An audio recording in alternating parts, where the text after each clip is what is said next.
विडोक्स अभिक्रिया कहलाती है। उदाहरण दो CuO प्लस H2 बराबर Cu plus H2 Cu plus H2O। तो इस प्रकार की रासायनिक अभिक्रिया जिसमें ऑक्सीकरण और अपचयन यानी ऑक्सीजन का योग भी होता है और ऑक्सीजन की कमी भी होती है। यहाँ पर देखो CuO है प्लस H2 है बराबर Cu प्लस H2। तो यहाँ से ऊपर से ऑक्सीजन हट गई और यहाँ पर हाइड्रोजन में ऑक्सीजन जुड़ गई। तो जुड़ती भी है, जुड़ती है तो ऑक्सीकरण और कमी होती है तो अपचयन। तो इस प्रकार की रासायनिक अभिक्रिया को रिडॉक्स अभिक्रिया के नाम से जाना जाता है। वह रासायनिक अभिक्रिया जिसमें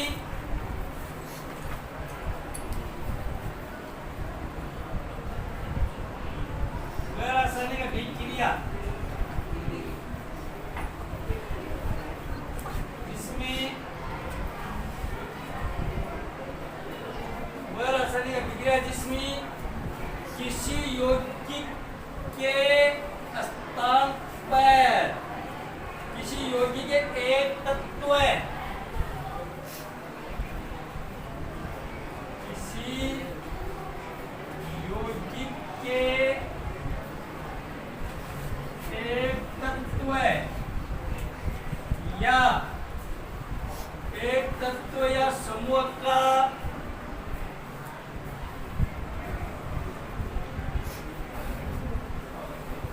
दूसरे यौगिक के तत्व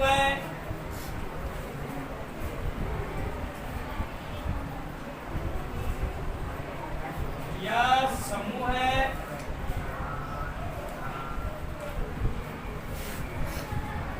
के स्थान पर विस्थापित हो जाना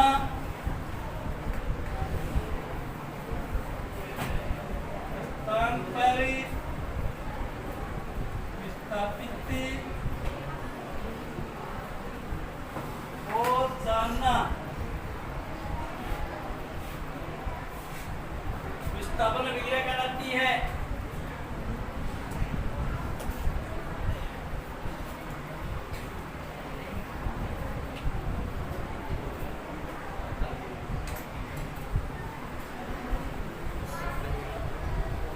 जैसे Zn प्लस H2SO4 बराबर ZnSO4 प्लस H2।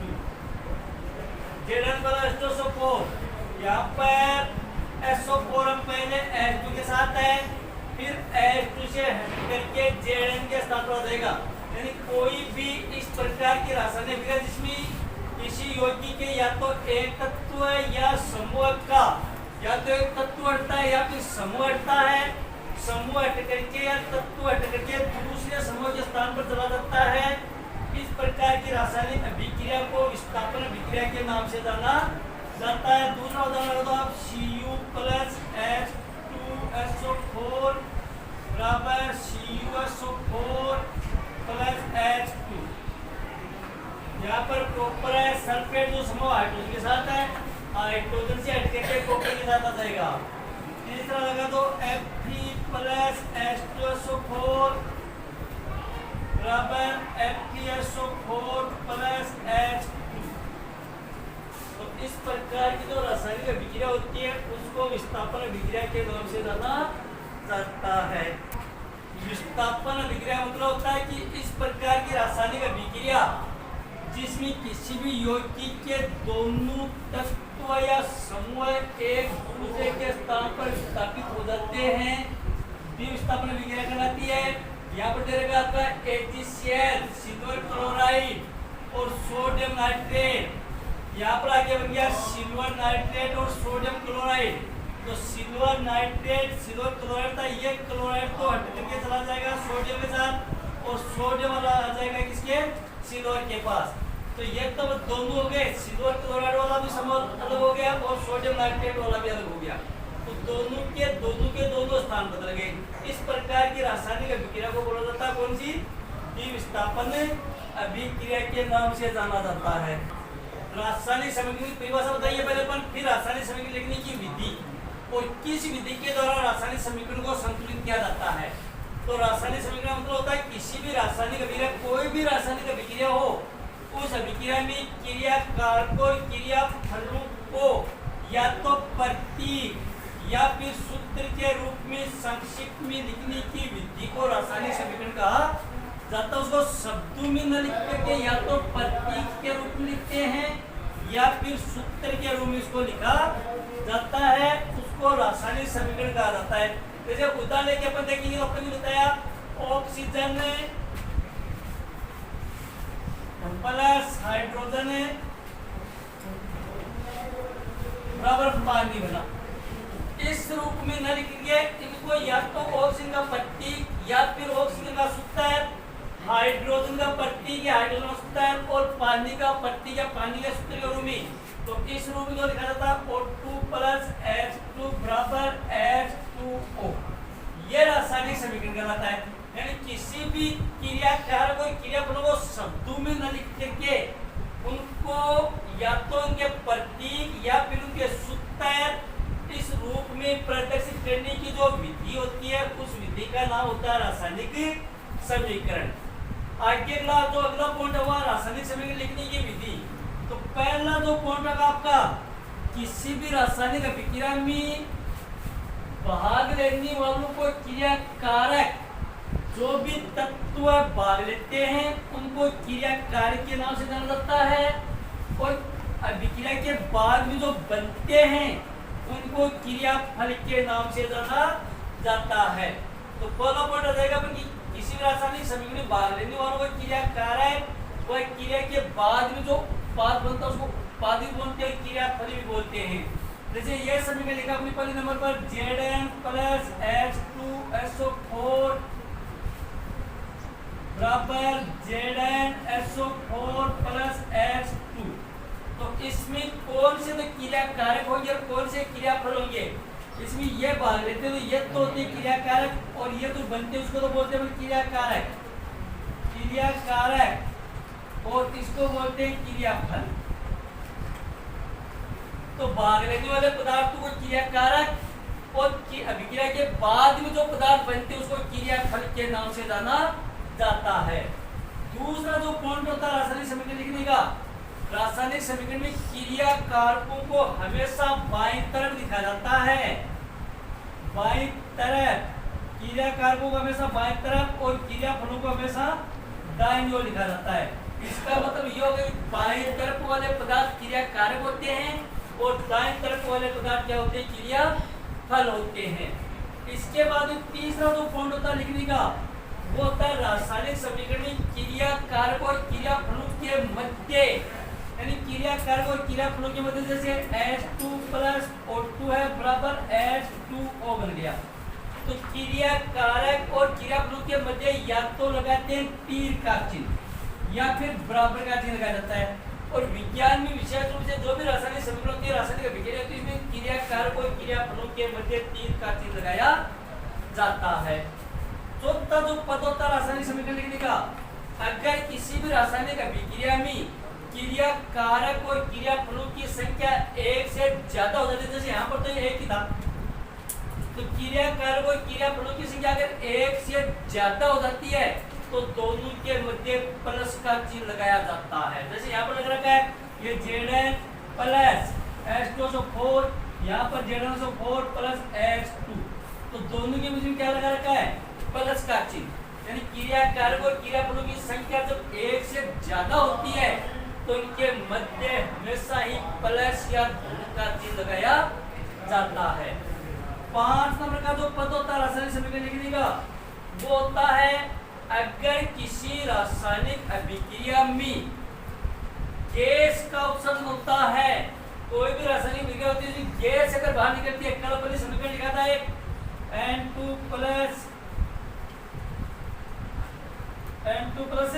H2 बराबर NH3 अमोनिया बनती है, लिखा था ना बनी N2 प्लस H2 बराबर समीकरण संतुलित करके लिखा था। तो N2 प्लस H2 बराबर NH3 बना था, प्लस ऊर्जा निकली थी कितनी 93.33 निकली थी, और बाद में ये चिन्ह लगाया था।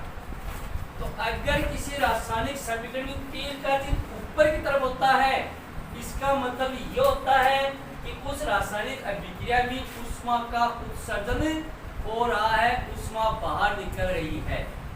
6 नंबर का जो पद होता है रासायनिक समीकरण लिखने का, वो होता है अगर किसी रासायनिक समीकरण में एक समीकरण लिखा था N2 + O2 बराबर NO लिखा था माइनस ऊर्जा निकली थी, उष्मा निकली थी और निकली थी, तो तीर का चिन्ह किधर लगाया था, नीचे की तरफ लगाएंगे अपन।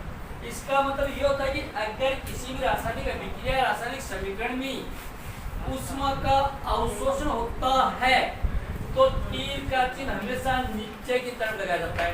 अगर किसी रासायनिक अभिक्रिया में तीर का चिन्ह नीचे की तरफ है तो इसका मतलब ये होता है कि इस रासायनिक अभिक्रिया में उष्मा का अवशोषण हो रहा है। अगर किसी भी रासायनिक अभिक्रिया में पदार्थ वो किस अवस्था में है, ठोस अवस्था में है, द्रव अवस्था में है या गैसीय अवस्था में है, तो अवस्था को दर्शाने के लिए 3 शब्दों का उपयोग किया जाता है। इन 3 शब्दों का S, L और G, इन 3 शब्दों का उपयोग किया जाता है। S का मतलब होता है सॉलिड ठोस अवस्था, L का मतलब होता है लिक्विड द्रव अवस्था में और G का मतलब होता है गैसीय अवस्था में। अगर किसी समीकरण में ये 3 शब्द होते हैं तो इसका मतलब होता है इसकी अवस्था को प्रदर्शित किया जाता है। फिर अगर किसी रासायनिक में तीनों के तीनों एक ही शब्द आ रहे हैं, इसका मतलब वो अभिक्रिया कौन सी है, सामान्य अभिक्रिया होती है, क्योंकि सारे के सारे पदार्थ किस अवस्था में होते हैं, ठोस अवस्था में होते हैं। अगर सबके L का होता है जैसे यहाँ पर अपने समीकरण लिख दिया, ये H2 + O2 बराबर H2O बना दिया और सबके पीछे S लिख दिया। इसका मतलब ये क्या होता है, सामान्य अभिक्रिया सभी समान रूप से हो रहा है। अगर सबके पीछे L लगा दिया सबके नीचे, तो इसका मतलब होता है ये सारे के सारे द्रव अवस्था में। अगर G लिख देते हैं अपन, सबके नीचे G लिख देंगे, तो इसका मतलब होता है सारे के सारे जो पदार्थ है, तत्व है, क्रिया कारक क्रिया पर किस अवस्था में होती है, गैसीय अवस्था में होते हैं। तो एक ही समान अवस्था में तो अभिक्रिया सामान्य कहलाती है। अगर अलग अलग अवस्था में होती है तो अभिक्रिया कौन सी कहलाती है, विषमयीय अभिक्रिया कहलाती है। रासायनिक समीकरण 7 नंबर का जो 8 नंबर का जो पद होगा वो होगा कि रासायनिक समीकरण को अपन संतुलित कैसे करेंगे। जो समीकरण लिखा जाता है वो समीकरण का ढांचा होता है। ये सारे के सारे समीकरण के ढांचे हैं, कोई भी इसमें से संतुलित नहीं है, सब समीकरण के ढांचे हैं। तो संतुलित करने के लिए तो क्या करते हैं, संतुलित करने के लिए विधि होती है, इसका नाम होता है hit and trial Vidhi. Hit एवं ट्रायल विधि। हिट और ट्रायल विधि का सीधा सा मतलब होता है तुक्का मारते हैं और ट्राई करते हैं। तुक्का मारते जाएंगे, जहां पर तुक्का सही बैठ जाएगा तुक्का मार के ट्राई करेंगे, जहां पर तुक्का सही बैठ जाएगा वहीं पर समीकरण को अपने छोड़ देंगे। जैसे ये समीकरण लिखा मैंने छोटा सा H2 + O2 बराबर H2O। अब इसको अपन संतुलित करेंगे हिट और ट्रायल विधि के द्वारा। कैसे करेंगे, हिट और ट्रायल विधि का सीधा सा मतलब होता है कि तुक्का मारते हैं और ट्राई करते हैं, और जैसे ही इसके अणुओं की संख्या उसमें बराबर हो जाती है वहीं पर हम छोड़ देंगे, समीकरण संतुलित हो गया है। तो यहाँ पर हाइड्रोजन के 2 हैं, यहाँ पर भी हाइड्रोजन के 2 हैं।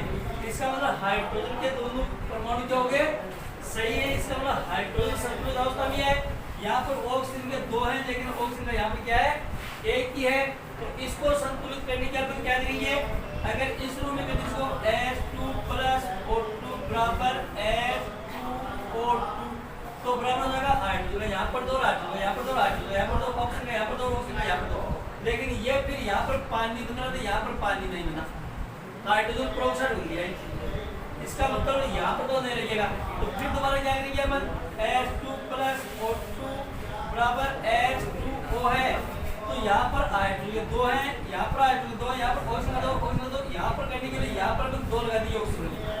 तो अब ऑक्सीजन का 2 हो गया, ऑक्सीजन का ये भी क्या हो गया, 2 हो गए। लेकिन 2 होते हैं हाइड्रोजन कितने बन गए, 2 2 4 बन गए। तो हाइड्रोजन 4 करने के लिए यहाँ पर कर देंगे। इस रूप में इसका कोई नियम का सिर्फ एक ही विधि है, हिट और ट्रायल विधि।